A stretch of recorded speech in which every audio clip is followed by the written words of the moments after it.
Master here. Welcome you to the finale of Daemon Rising with a smash. Last time, round 3, as well as the other rounds with Samus and Bob, DK and Dot, Mouse and Yoshi, Sheik against Hexadecimal, Kirby and Andrea. Oh man, we were all successful in defeating the infected cronies with the Smashers. And it was payback from them after all. But the battle isn't over yet. We are just looming closer and closer to the super virus Daemon. And Samus must hurry because Daemon just activated the portal. Well, actually, Bob activated the portal, and Daemon is right there waiting to infect the Smash system, which is the only clean system in the entire net. So, Samus challenged Bob, and she won over him, actually. But time is of the essence. And literally so, because Daemon's hourglass is draining, and she has to complete her function before she decompiles herself. Or at least that's what I think. So, time is running out. Will the Smashers be successful in saving Mainframe and the entire net? Well, let's find out, shall we? By the way, I found this intro song from Josh Scorcher on what Dancing Mad should sound like. So here we are, guys. It all ends here. Chapter 10. The word is karma. I should warn you, there should be a bittersweet ending here. Hey! What in the net are you two doing here? Matrix shouted at the intrusive duo, the ice climbers. They held their hammers in response despite their shaking hands. Through some research, they knew that he was one of the big bads that Akari was mentioning. It wasn't hard to see why. His intimidating demeanor and his giant size made them quiver. This wasn't a bitter blizzard they were feeling. This was definitely fear. Still, they held their ground as he roared toward them. The last thing they wanted was for the abusive sprite harm the kid and force him into Daemon's infectious clutches, while Enzo himself, alongside with Frisket and Hack, watched in some silence. The ice climbers used everything they got. The ice shots, the mallets, the blizzard. It didn't stun him for very long. His strength was almost too much for them. Their belay move was barely enough, too, even when they had to escape. They made direct hits from their unbreakable mallets. Their squall hammers were little they could do. Even the freezies Akari downloaded had provided temporary relief. To him, it was almost an easy battle. The ice climbers got the blustery wind knocked out of them one at a time. Before he was able to land a hand on his younger self, Falco intervened. Falco sparred in without his R-wing. The Firebird was quite a distraction as he felt the embers lick his bare skin. Yeah! You! He immediately grabbed his gun, but the bird's agility was his own strong point. Ha! I've grown with weaponry like this since I was just a hatchling. You think you're so tough? Think again! Huh. For once, I like Falco's attitude. Matrix wasn't taken aback, but rather enthralled that he found the right kind of rival. He was bad-mouthed, into firearms, had a strong back to boot. Heh, I like your style. You're pre-programmed pigeon. Give me your all. Enzo, Frisket, Slash, get out of here. That's Hack. Whatever. Just get the hell out of here. Hurry! Matrix fired gun. Falco just slipped out of the way with a side flip. From then on, it was nothing more than a free-for-all. Falco's blaster at a long range than Fox's hit its target easier, forcing him to stagger for a moment. His Falco Phantasm wasn't quite as swift as his friend's, but it was pretty strong. A slight disadvantage. His moves made him shine, where his flaming counter and his reflector shield, which could go further away from his body, it also deflected some of Matrix's firings. He was also a lightweight like the ice climbers. He may have been more nimble, but he was actually weaker than his enemy. Kari managed to download a Maxim Tomato in order for Falco to restore half his health, but unfortunately Matrix got it first.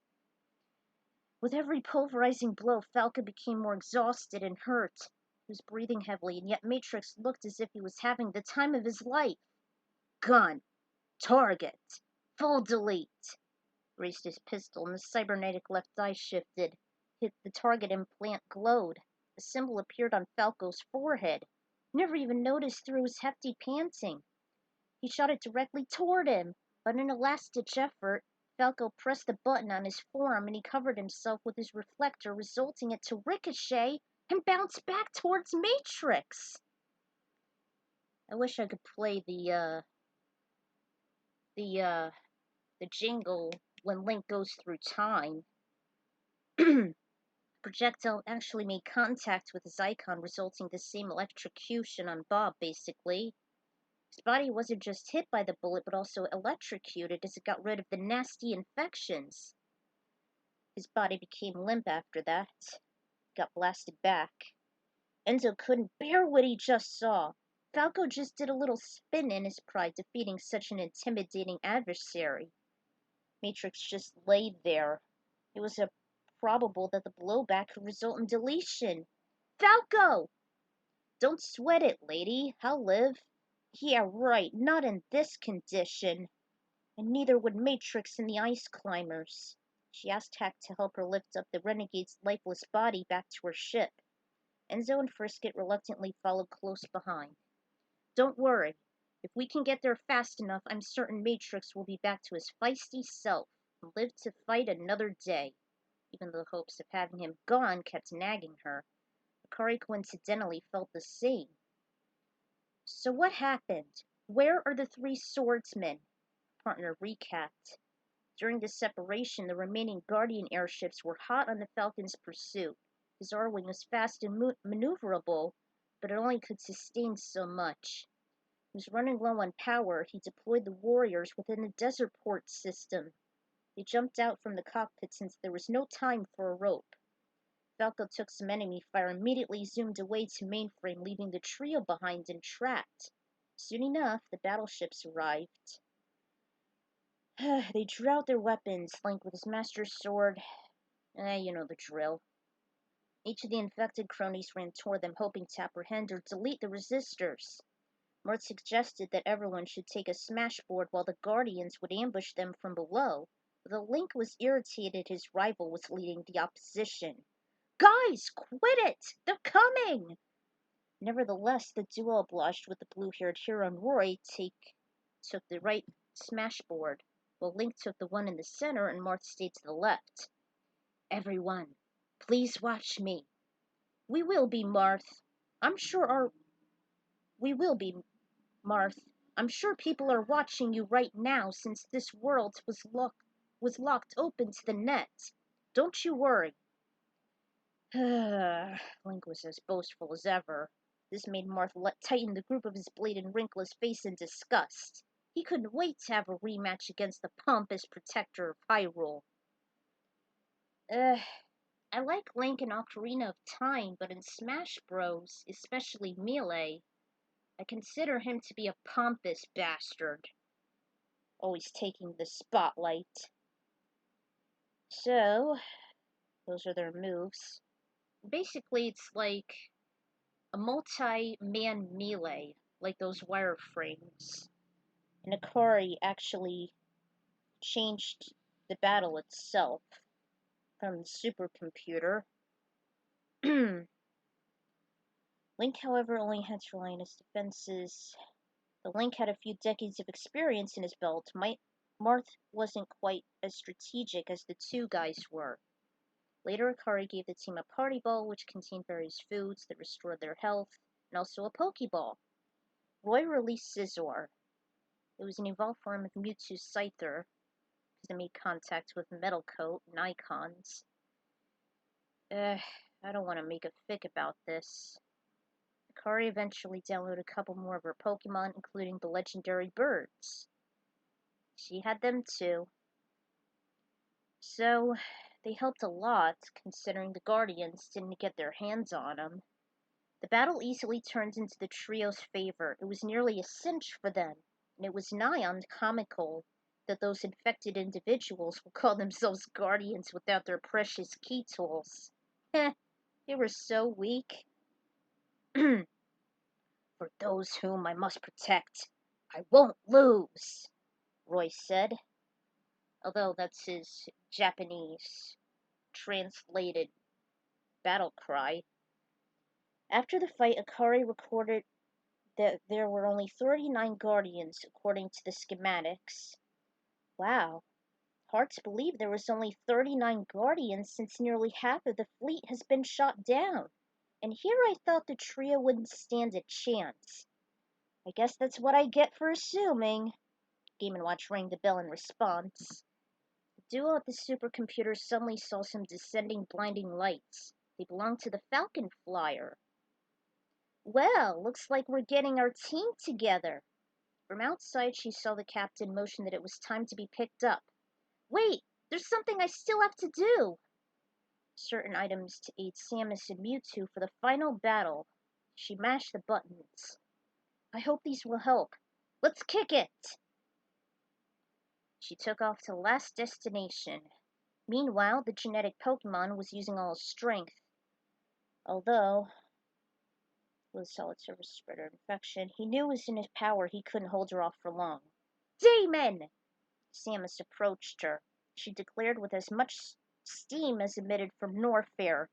We've beaten you at your own game. We've won the tournament, but there is still one final obstacle we must prevail in order to achieve true victory.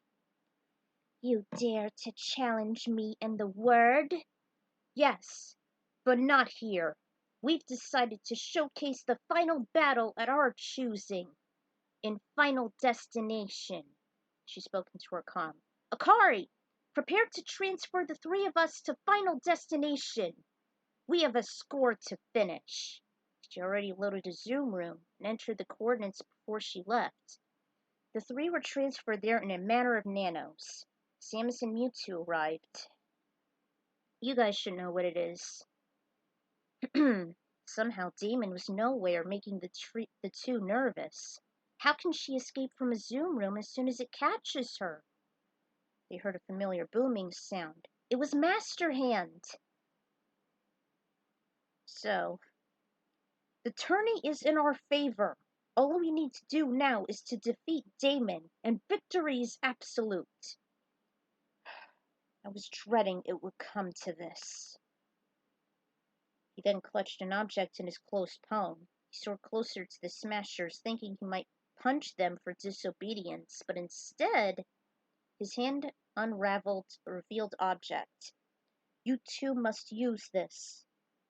Believe it or not, it was something from Brawl, but I figured this was the best way. Your best chance is to win is to use this trophy stand. It's reversal instead of allowing a certain character to become active from a trophy. If the super virus is inactive, where would her infection go? Nowhere? Yes. The word would be worthless. She'll simply be encased in a prison for ages. Her power will be moot, and her captured form would result in her deletion. I understand what you're saying. Samus had this idea seeing Bob and Hex containing Guardians during the Armada. Mewtwo agreed. It's almost like catching a Pokemon. If Daemon is weak enough, she'll be easier to capture, and then we can destroy her. This is our last stand to stop the virus. Master Hand! Master Hand!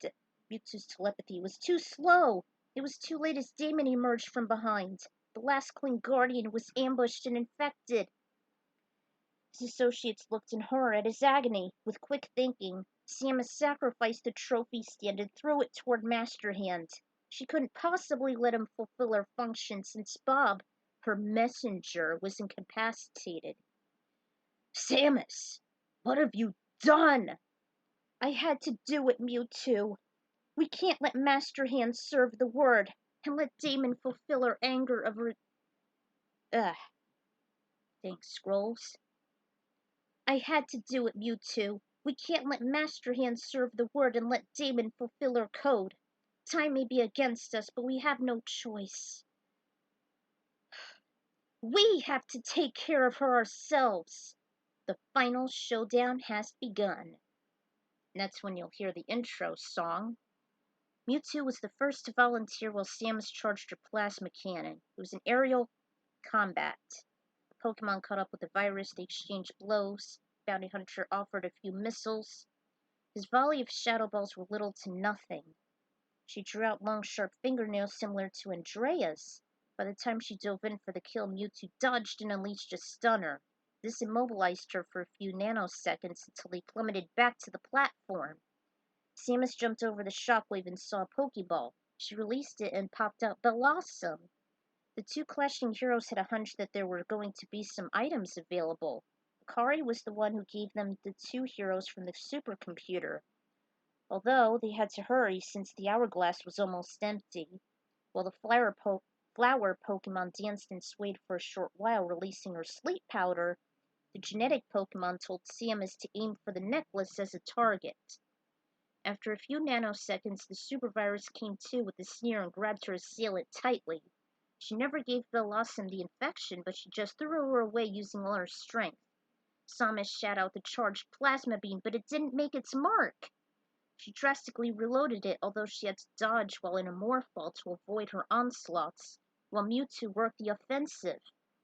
He conjured a ginormous shadow ball to hold off the succubus. She struggled with all her strength trying to get to her enemies. Eventually, the shadow ball exploded, making both sides wave, but the battle was far from over. Suddenly, there was another Pokemon that literally soared into the fray carrying Blossom in its red talons. It was Moltres. Fiery Bird performed a sky attack, as did two others, Zapdos and Articuno. So, Daemon cupped her hands and shot out a few balls of neon green energy, chasing the legendary trio. Oh no! She's trying to infect them! Grabbed a Pokeball and Blastoise appeared. This was one of his loyal creatures he trained. And you could tell because of the markings. He did a devastating Hydro Pump, though one mistakenly hit Moltres. It took a few shots, but they eventually dissipated. Birds retreated, as did the shellfish. Daemon lowered herself to try and spread her infection on the platform, but the Smashers jumped into the air. Mewtwo caught Samus and another Pokemon flew in. This time it was the Psychic's Charizard. It was another assault from above. They were both evenly matched, with their speed and strength, based on Mewtwo strikes back. So, why not take advantage of it? Yet Charizard's strength was too much. Like the virus is too much for Charizard. It still kept missing the hourglass. Samus got involved with a screw attack and it made the necklace crack. Daemon looked down and slowly descended. Her face was full of grin. That's it! At the roar of triumph, Daemon's face. That's it! She grabbed and held Mewtwo by the throat, squeezing it as hard as she could. Meanwhile, Falcon scanned to find another trophy stand. Game & Watch actually managed to copy and paste one from Master Hand. They were all watching the entire war thanks to his jet black gizmo. There they are! The hatch opened, and by the time they reached the massive platform, she sent it over to Samus. Mewtwo's energy was weakening with every passing nano. Not even Samus's bombs had any effect. Just as Daemon did to Blossom, she threw the Pokemon asunder. The Falcon Flare aimed its cannons and released a volley of bullets, which was also proven ineffective. They just bounced off like rubber as she soared toward it, just about to give it the infectious tap of her finger. Samus broke, then shattered the hourglass due to the sudden ferocity with a fully charged plasma beam. Daemon was completely overwhelmed and powerless. Her energy just depleted instantly as she hunched over, clenching nothing but air as the smithereens disappeared. Seeing her chance, Samus threw in the stand, paralyzing Daemon and turning her into a trophy. Her stance was almost that of a dancer, having her arms spread out, her head tilted up. With a gentle cry, she approached. Meow. The word is karma. There was Mewtwo. Samus obliterated the pint-sized Daemon trophy. Everyone cheered for victory, but it was short-lived as the spectators saw something. Oh no, it's forming! The infection was spreading wide, and Samus, Falcon, Akari, and the Mewtwo escaped as they got inside the flyer. It launched into the net, with the rapid spreading close behind. They were home free to mainframe until the ship made contact. The smashers inside were succumbed, but the ship was losing control. It drastically took a nosedive. What's happening? Helm controls are offline. It must be from Daemon's infection. The motherboard looked shot as the nasty green lines covered it. We're out of control! We're going down! We're gonna crash! She covered her face, expecting for her and her friends to perish. I've rerouted auxiliary power to the thrusters to attempt to lever our descent. The remote on his arm was quite handy. Everyone, brace for impact! Meanwhile, all the remaining infected cronies counted down. 1, 1, 1, 1, 1, 0. 1, 1, 1, 1, 0, 1.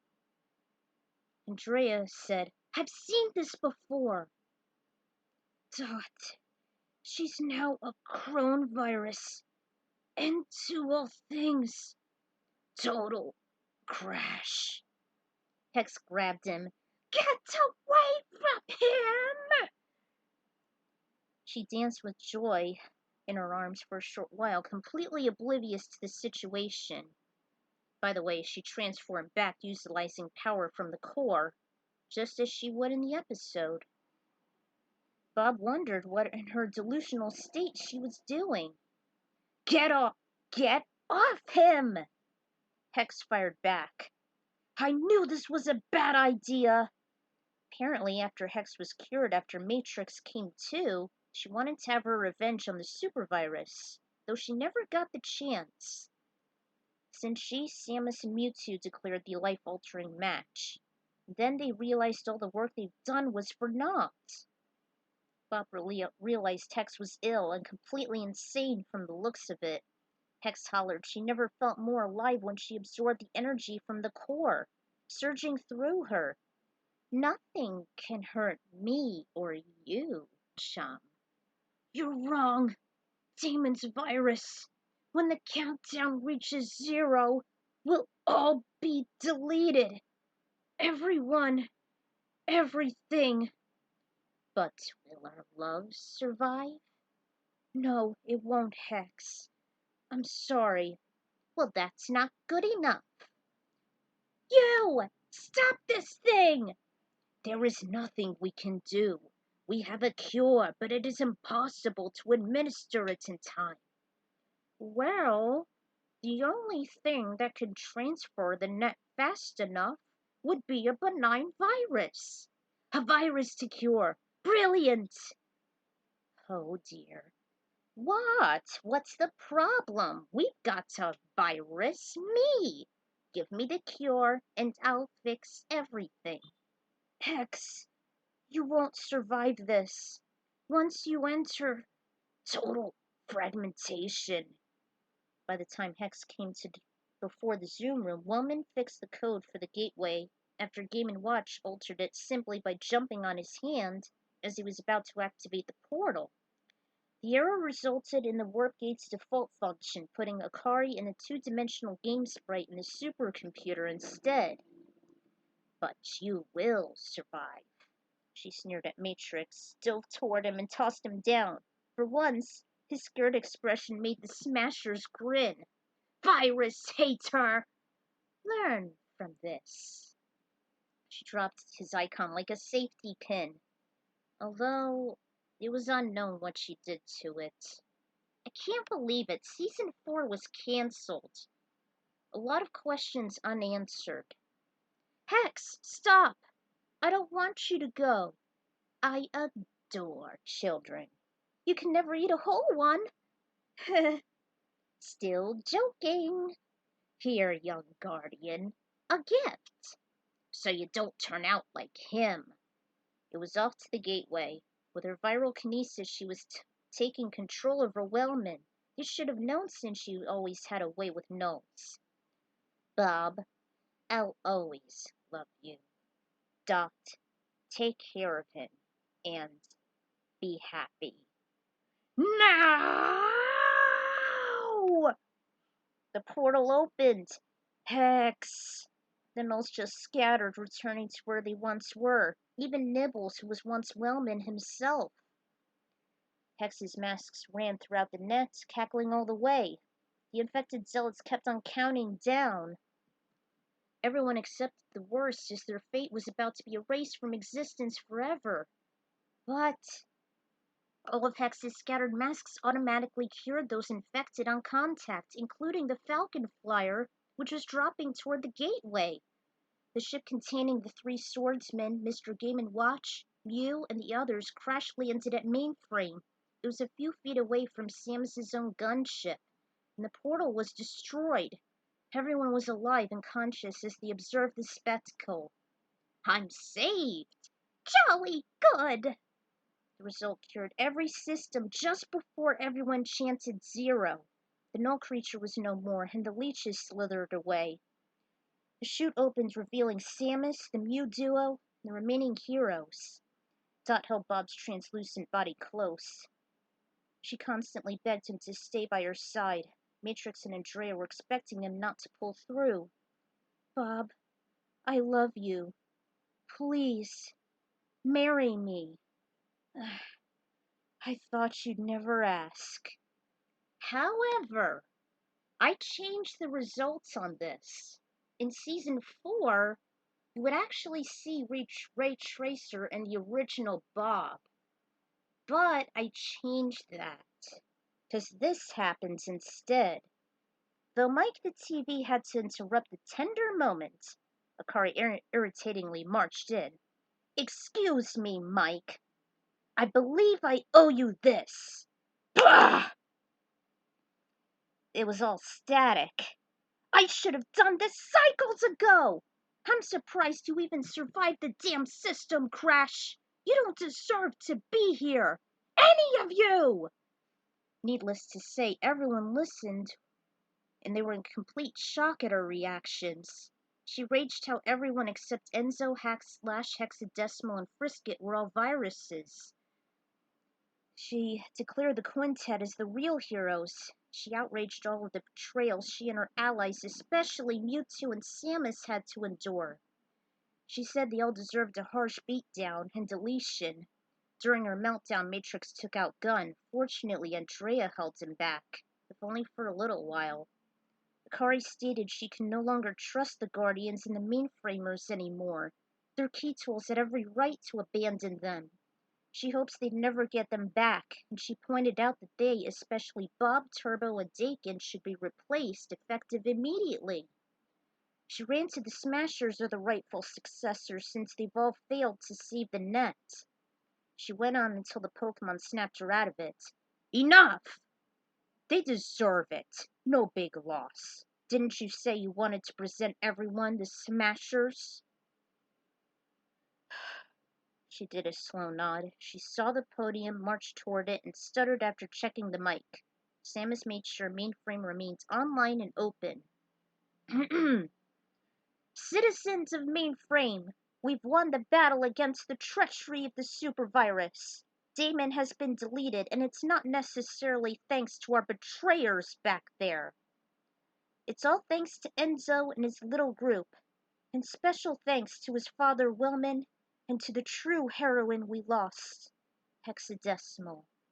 But most of all, is possible by me and my comrades, the Smashers.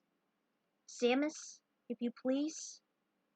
This is when she's shown them a special movie as it counted down, reached from 1 to 1 from 100. I never get used to their numbering system using the Matrix code.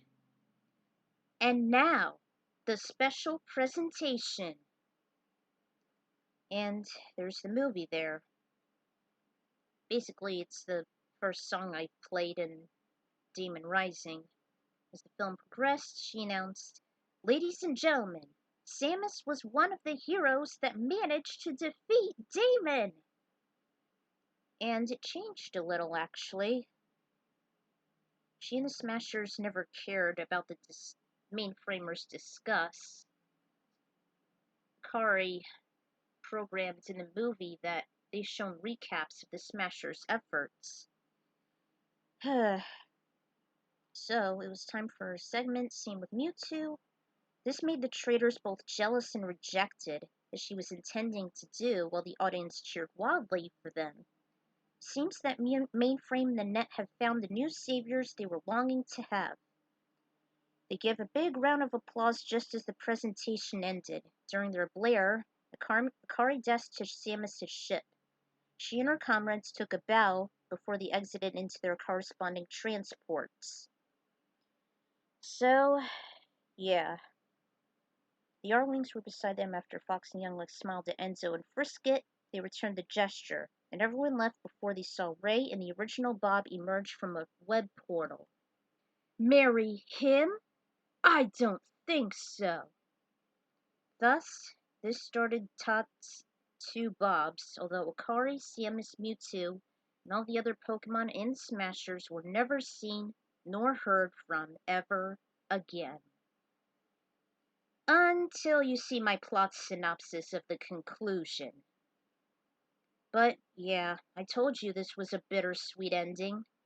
I absolutely hate Matrix. Falco and the Ice Climbers gave him a close deletion he rightfully deserved, as did the others. Though I consider Enzo, Frisket, Hex, Wellman, and even Hack and Slash as the real heroes aside from the Smashers, like Akari said. Marth and Roy are actually more strategic than Link.